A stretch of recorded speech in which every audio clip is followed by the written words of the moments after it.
What's up, folks? It's Danny here, Geekdom, coming at you with another Speakdom101. I wasn't planning on doing one of these for a little while. I was going to hold off, but I've had a lot on my mind and I want to get off my chest. And if you see the name of this, I guess, the thumbnail or whatever, it pretty much states that this is all about passion and my passion for Dragon Ball. And I want to get some things off my chest and kind of tell people a little more about myself and kind of explain certain things that have gone on lately and explain my mentality behind these things.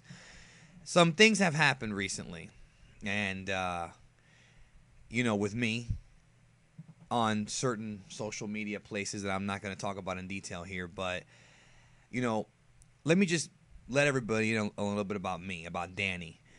I'm a very, very passionate person. Like, I'm almost overly passionate about certain things.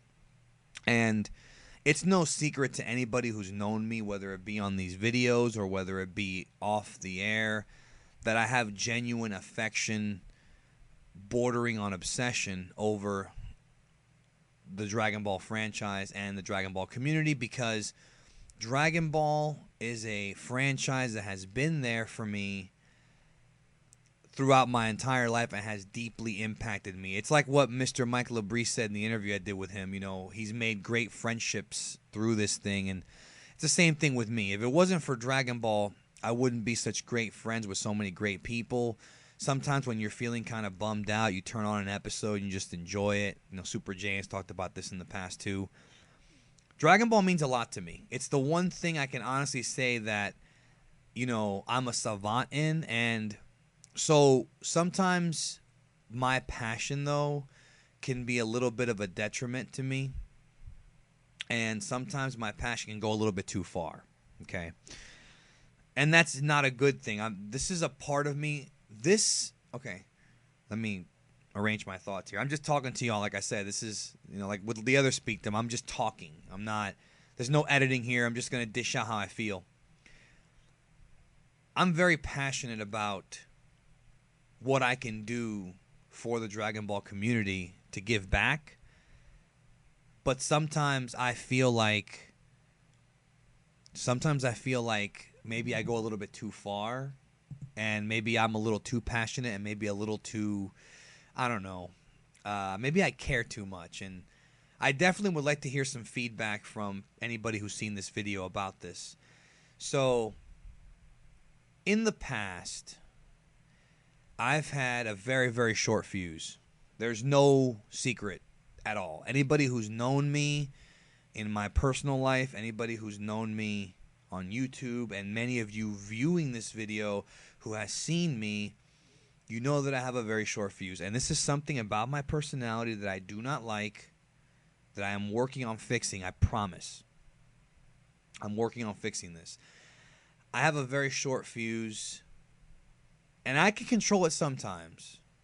But then there's other times where everybody has a certain threshold and they lose control.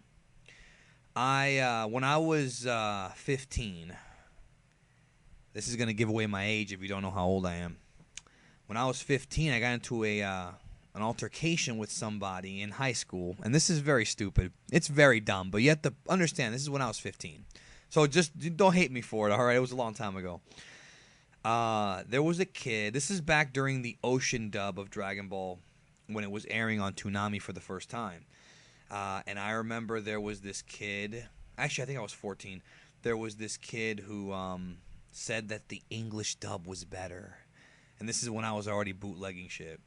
And I wanted to fight him. I remember I literally wanted to fight this kid over Dragon Ball. Little crazy, I know. Now, lately, I would never, ever, because I'm a grown-ass man now. I'm a grown man. I would never put my hands on somebody over Dragon Ball, right? It's just me when I was 15. But when I really did a lot of reflecting about kind of this past week and everything that's gone on, I'm really proud of myself in the accomplishments and I've been able to accomplish in less than a year in this community, and my efforts to unite the community and to open people's eyes to a lot of people and to expose people in a good and bad way. But I'm also disgusted with myself, all right? I'm very disgusted with myself when I allow my anger to get the best of me, okay? And there's been times where I have said things that have been a little too crazy, a little too out there, and after saying these things in the heat of the moment, I will sit there and I will reflect and I'll say, you know, I shouldn't have said that. I really shouldn't have said that because it makes me look bad. It takes the work that I've done for the past 8 months or whatever and pretty much puts a black eye on it. And that's not what I want to do. That's not what my goal is. You know? And I just, in life, I'm a very passionate person. And when I really did some reflecting, I came to realize something about me. I really thought about this. And I want you guys to really listen to what I'm about to say and really try and take it in. So when I was younger, when I was a kid, I was bullied real bad for years. I was bullied because of my looks. I was bullied because I couldn't speak English until I learned English, because English is not my first language. I was bullied very mercilessly. And it got to the point where sometime around 7th or 8th grade, I had enough.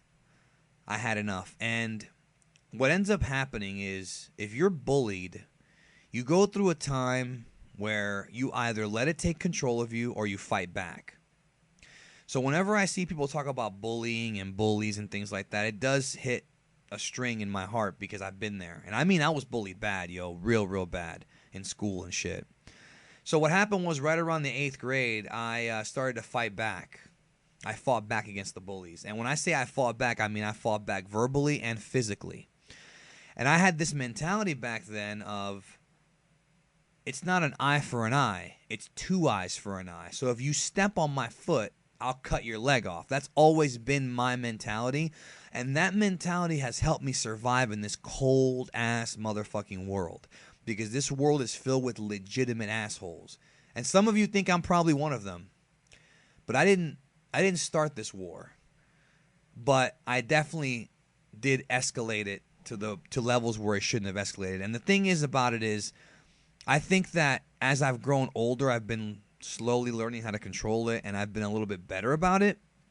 But there's still that teenage kid somewhere inside of me who, if you get bullied, if you fuck with me, I'm going to go all out. And that's certainly not the right way to do things, especially when you're conducting business on a public platform. So I'm very ashamed of some of the comments that I've made lately, and I'm not going to address where I made these comments or what I'm talking about. I don't regret whatsoever my passion and my journey and my quest to legitimize the Dragon Ball community, to unite the Dragon Ball community, to get everybody together and have us all fellowship over Dragon Ball and really have a good, solid community. And you're always going to have your assholes. There's people who are just douchebags, you know.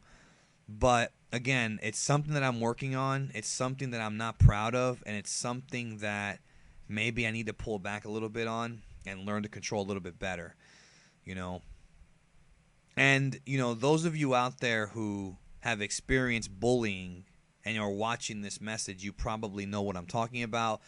You probably went through something similar. Maybe you weren't as much of a dick as I became, but I just got very, very defensive. And again, it's something that I've been working on. As I've been growing up, I've been becoming much more self-aware, right? I'm becoming smarter. I'm becoming a better man, I feel. But every so often, shit will creep up. You know, you'll have a relapse moment. So it's interesting because I was actually talking to a couple of people through text, you know, a couple nights ago when the whole thing happened. And one of them is Dino Rhymestyle, and the other one is Unreal Entertainment Gaming. Yes, folks, Unreal Entertainment Gaming. Alex. And they both told me the exact same thing. And it amazed me that these guys who are younger than me, essentially, are pretty much telling me what I should be telling them. And it's funny to me. It really is funny to me that, you know, a lot of people see these two. I'm just using these two guys as an example.